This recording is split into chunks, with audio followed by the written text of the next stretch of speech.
Dennis Rader. Dennis Lynn Rader was born on March 9, 1945, in Pittsburgh, Kansas. He was the oldest of 4 boys.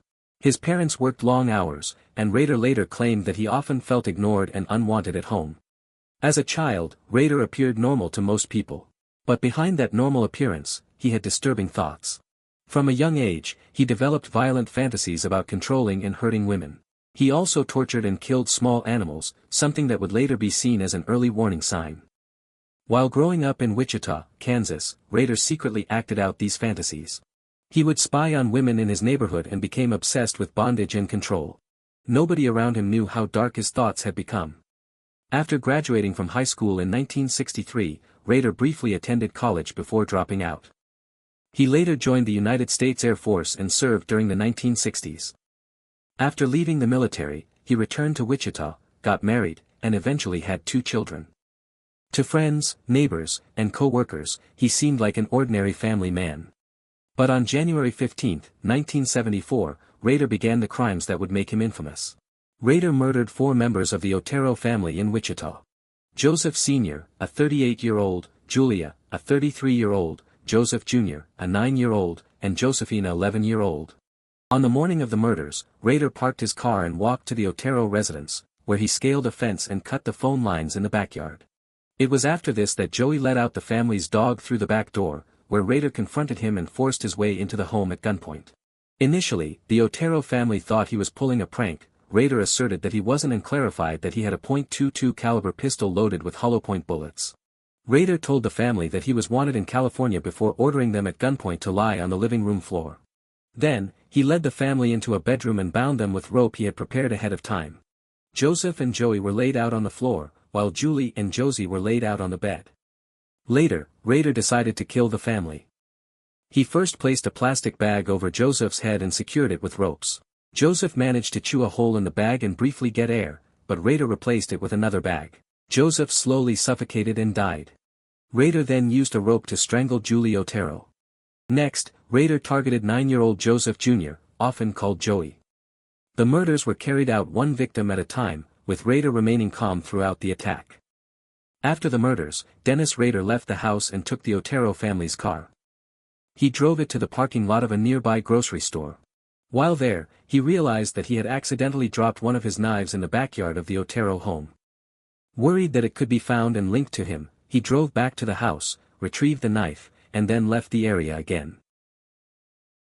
Edmund Emil Kemper.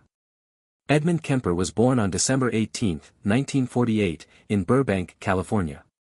He was the middle child of 3 children and the only son born to Clarnell Elizabeth Kemper, who was a World War II veteran. After the war, tested nuclear weapons at the Pacific Proving Grounds before returning to California, where he worked as an electrician. In his youth, Kemper performed rites with his younger sister's dolls that culminated in him removing their heads and hands. On one occasion, when his elder sister, Susan Huey Kemper, teased him and asked why he did not try to kiss his teacher, he replied, "If I kiss her, I'd have to kill her first." On August 27, 1964, at the age of 15, Kemper killed his grandmother, Maud M. Huey Kemper, with a rifle after an argument. Shooting her once in the head and twice in the back, then stabbing her several times. When Kemper's grandfather, Edmund Emil Kemper, came home, Kemper fatally shot him in the driveway. Kemper phoned his mother, who told him to call police. Kemper did so and waited for police to arrive. Kemper told police that he just wanted to see what it felt like to kill Grandma, and later said he killed his grandfather because he would be angry with him. Kemper's crimes were deemed incomprehensible for a 15-year-old to commit, and court psychiatrists diagnosed him with paranoid schizophrenia. He was sent to Atascadero State Hospital, a maximum security facility in San Luis Obispo County that houses mentally ill convicts. David Berkowitz. David Richard Berkowitz was born on June 1, 1953. He is one of the most infamous serial killers in American history and became known by several nicknames, including Son of Sam, .44 caliber killer, and Phantom of the Bronx. Between 1975 and 1977, Berkowitz carried out a series of attacks across New York City. Using a .44 caliber revolver, he targeted people in parked cars and other public places. During his crime spree, he killed 6 people and wounded 11 others. As the attacks continued, fear spread throughout New York City. On March 8, 1977, Virginia Voskerikian, a 19-year-old Barnard College student, was walking home from her mother's house in Queens. David Berkowitz followed her. When Berkowitz brandished his gun, she held her textbooks up to her face to protect herself, but the bullets passed through the books and struck her in the head, killing her instantly. Berkowitz sent letters to police and newspapers, mocking investigators and promising more violence. The letters received widespread media attention and increased public panic. The search for the killer became one of the largest manhunts in the city's history. The case finally broke in August 1977. Investigators discovered a parking ticket connected to a car parked near one of the crime scenes. The ticket led police directly to Berkowitz. On August 10, 1977, police arrested him outside his apartment building. During questioning, Berkowitz confessed to the shootings. At first, he claimed that a demon speaking through a black dog named Sam had ordered him to kill. The strange story shocked the public and helped create the nickname Son of Sam. Arthur Shawcross. Arthur Shawcross was born on June 6, 1945, in Kittery, Maine. He later became known as the Genesee River Killer. When he was young, his family moved to Watertown, New York. Shawcross had a difficult childhood and was known for violent behavior and bullying. He left high school early and struggled with behavior problems as a teenager. In 1967, he was drafted into the United States Army. He served during the Vietnam War era, but he was not placed in a combat role. After leaving the military, he continued to have problems with violence and crime. After the war, Shawcross committed crimes such as arson and burglary. Because of these offenses, he was sent to prison in New York. While incarcerated, he served time for earlier crimes but was released early after about 14 years. Some officials believed he was no longer dangerous, even though experts warned otherwise. After his release in 1987, Shawcross tried to live a normal life in New York.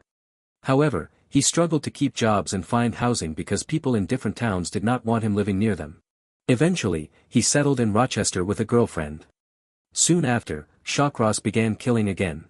In 1988 and 1989, he targeted vulnerable people, mainly women in Rochester.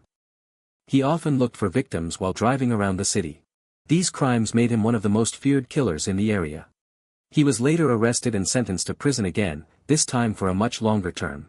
Arthur Shawcross died in prison on November 10, 2008, at the age of 63, while serving a 250-year sentence.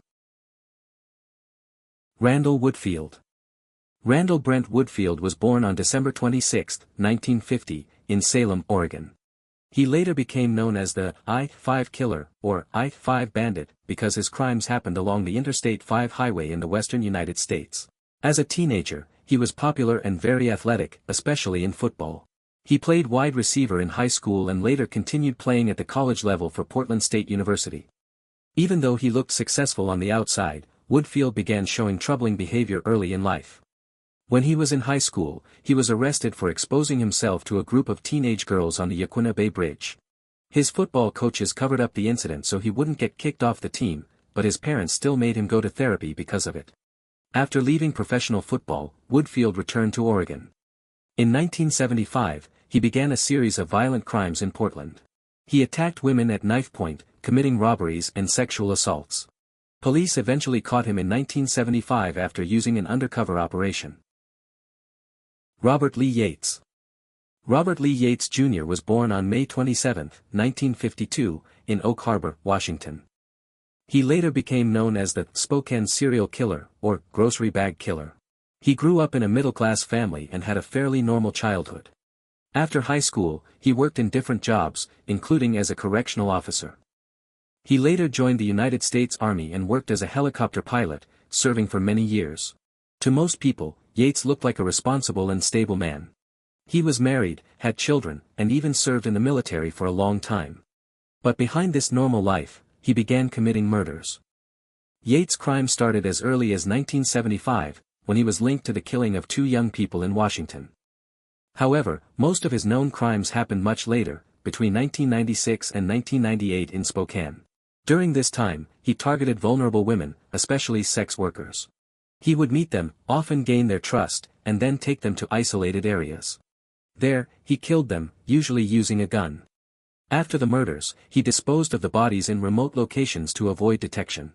Because of this pattern, many of the victims were not immediately linked to the same killer. One of his victims survived and later helped police understand what had happened. This became an important clue in the investigation. In 2000, police finally arrested Yates after forensic evidence, including DNA from his vehicle, connected him to several murders.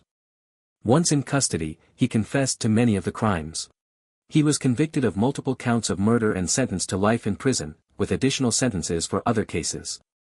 Thanks for watching, and I hope you enjoyed the video. If you'd like to support the channel, please consider subscribing, it really helps. I'm White Sheets, and I'll see you in the next one.